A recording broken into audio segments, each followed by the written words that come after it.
Not In Our Town Princeton is a community-based racial justice organization which was formed in 1998 by concerned members of the Unitarian Universalist Congregation of Princeton, the Witherspoon Street Presbyterian Church, and the Nassau Presbyterian Church to provide a space for discussion of issues of racial inequity in Princeton, New Jersey.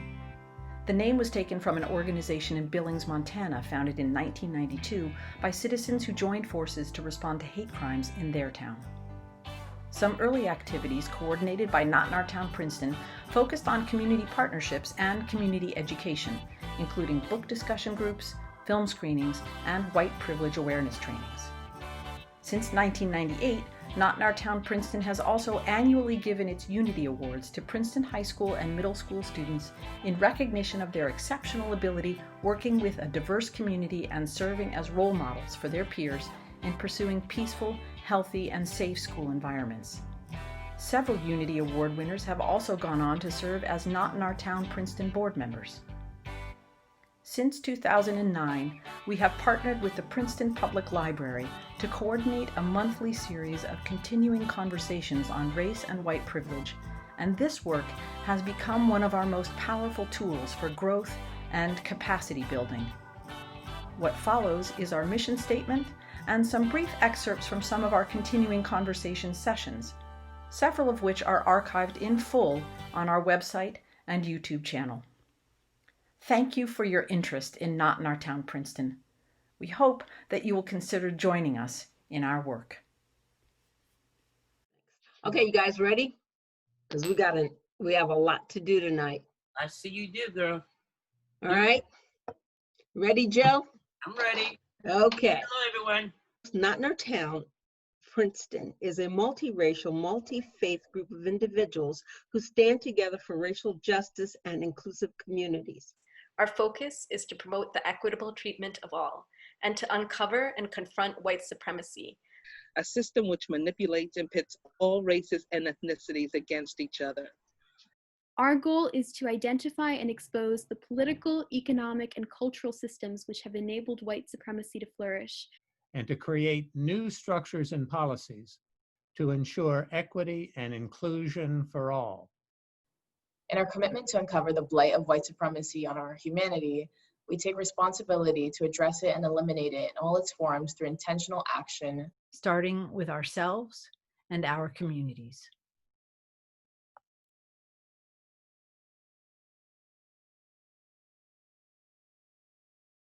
I couldn't believe the description that I found in the Trenton Times that said a group of people were going to talk about white privilege in Princeton.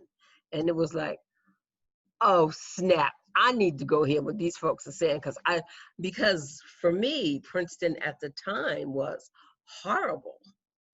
I said, this should be very interesting.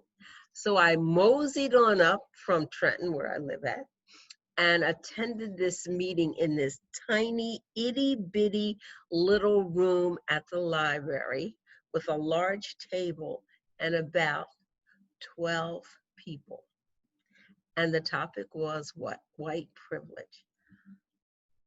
And I was intrigued because people were trying so hard to talk from the heart and share their stories. So fast forward, continuing conversations. I'm still here, and we now meet in the big room at the library because that's how much we have grown. Because the only way that we move forward as a people, as a society, is if we're willing to embrace those hard conversations and empower each other with information about our realities. So what I'm asking you all today to do is to think about the Muslims that you know. Ask them, how are you? Ask them, what can I do? Who have you not heard from? Can you come talk to my workplace, my school, my student's school? If you know a Muslim student, ask them. And if you're a teacher, ask them, how is the news affecting your ability to perform? Be a productive ally, right? Empower confidence, empower truth. And we say something in Islam, inshallah, right? God willing. So what I want to leave you all with today, inshallah, Through that, we all will be better. Thank you so much.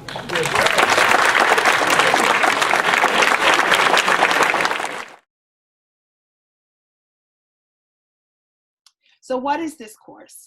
What is its context and its content? I wanted to start and celebrate and say ashe, for this is who we are right now.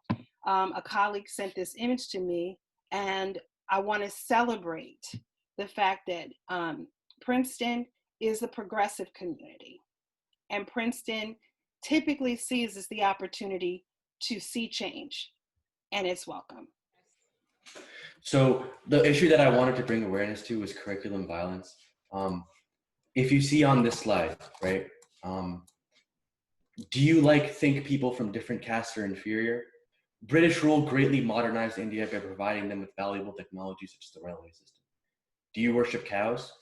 All of these things are questions I've been asked by peers in my various history classes throughout my life. And I honestly can't blame them because I don't think it's their fault.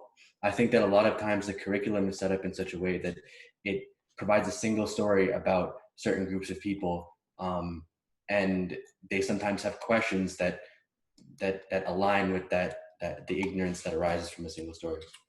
So the definition of curriculum violence is when educators have constructed a set of lessons that harm students intellectually and emotionally.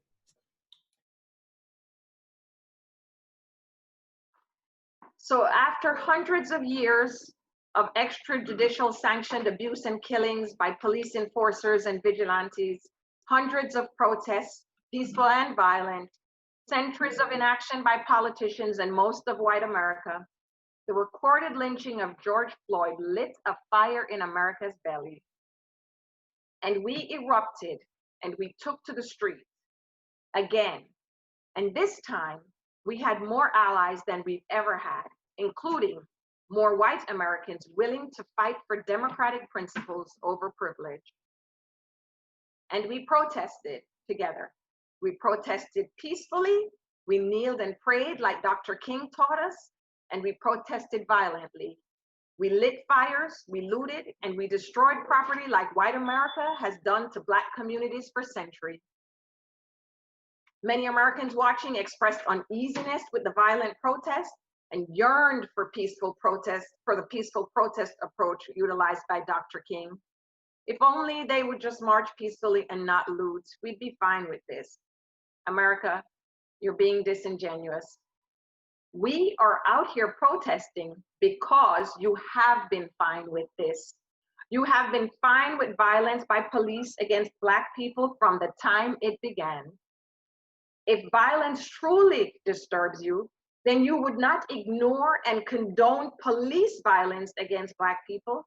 Perhaps if you had been protesting police violence against Black people, then maybe, just maybe, we wouldn't have to be out here in the middle of COVID responding with violence. Seems to me, white America's uneasiness is not about the violence, but rather about who's using it.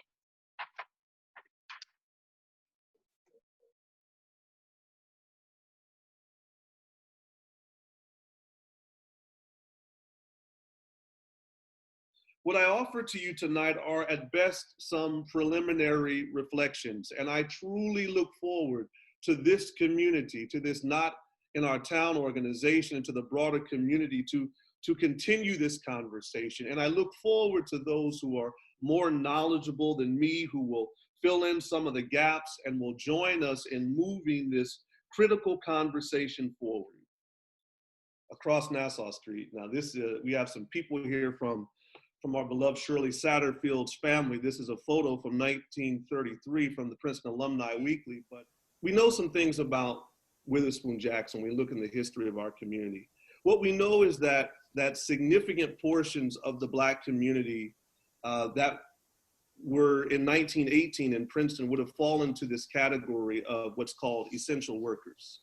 And they would not have enjoyed the privilege of staying home, sheltering in place, or being protected in the sanitized sequestration of the university campus.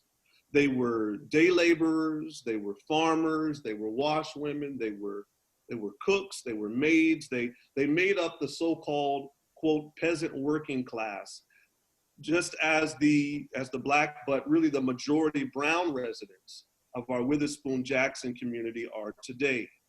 In fact, we know that in 1918 that the university and the town actually worked together to decree and enforce what might be described as even a quarantine of sorts of the Witherspoon-Jackson community itself.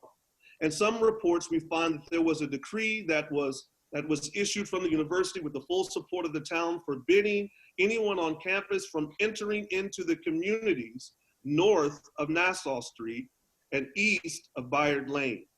In fact, the students and the officer candidates were not allowed to even walk on the north side of Nassau Street. I'm going to try to show you a map. Can you see the map? Just give me a thumbs up, Valeria, if you can see that. Yep.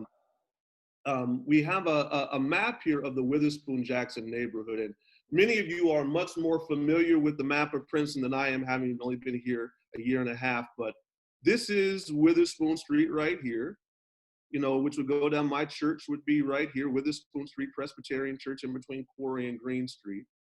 But you see Nassau Street right down here. And so this is north of Nassau Street. The Witherspoon-Jackson neighborhood is north of Nassau Street. And this is Bayard Lane right here. And, you know, anything to the east of Bayard Lane was also an area that was restricted. It was an area where there was no entry, where those who were on the campus, they were not allowed to go into this area north of Nassau Street, east of Bayard Lane. And so we see what this community is. Now, we also know that the people who lived in this community would not have had the same sort of access. They wouldn't have had the same access to all of the resources that were available to those that were on campus. They wouldn't have had access to medical and health facilities that the majority privileged population enjoyed. People of color 100 years ago and people of color today continue to face disparities in terms of access to healthcare, as well as within the broader intersection of socioeconomic realities, which have a direct impact on the quality of life. I could cite from multiple sacred texts, but what is it profit a man? To have everything, to have abundance, to have wealth, to have privilege, and lose their soul. And so I think that that's what we have to gain.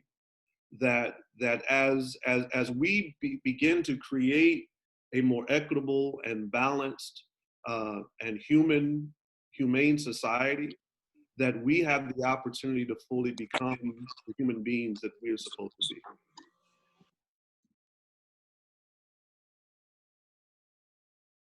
This is just what I want you to understand, as it took time to create what we now think of as common sense race, right? It took hundreds of laws.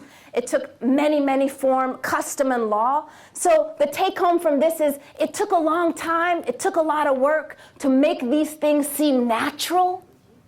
So guess what? It's going to take a lot of work to undo it, right? It's not going to magically disappear. People worked so hard to engineer inequality. They worked so hard. Now think about it. If it was so natural for us to be divided and unequal, why do we need so many laws? Why do we need to keep reminding people, no, you go through the back, you go through the front, you sit over here, you sit over there. You can't shake hands, you can't have kids. If it was so natural and people would just do it anyway, why do you need so much intervention? It took a lot of engineering, right? And so we're going to have to put as much effort into undoing that as was put into doing it. It's not going to magically just wish it away, right? But as soon as we include the element of power in it, then we have to hold people who are exercising power to a higher standard. But this is not simply on individual professors to do. Institutionally, in the same way that I have to go through rigorous training to deal with sexual assault, right? I have to do it every year. There's an expectation. I have to know how to address it and have a certain basic level of knowledge. That same thing is not required of me when it comes to race. So institutionally, a priority has been set, coming from higher law, that says this is a basic requirement of someone in your position. And we don't do that with everything, right? And so I think we have to think about humanizing and sort of giving space for everyone to share where they're at in our interpersonal relationships, but we have to have higher standards when it comes to unequal power relations and what kinds of ignorance is allowed to persist and be acted upon in those situations. Yeah. Sorry, and lots of this has now been touched on, but when I looked at the toolkit, I didn't see it explicitly stated, which was, I think we need to recognize our own racism, recognize that we have been grown-ups steeped, right? Steeped racism, and we have to call it for what it is. But until we can all see it, and it's a daily battle, I will speak for myself personally, a daily battle every day to recognize those thoughts that come into my head, these assumptions that you make about other people. And as a heterosexual white female, I have it easy, right? And how people judge me. But I think we have to talk straight, and you talked about be honest, so this is part of it. Yeah. We have to just stop being so afraid about seeing it in ourselves. Yeah. Thank you.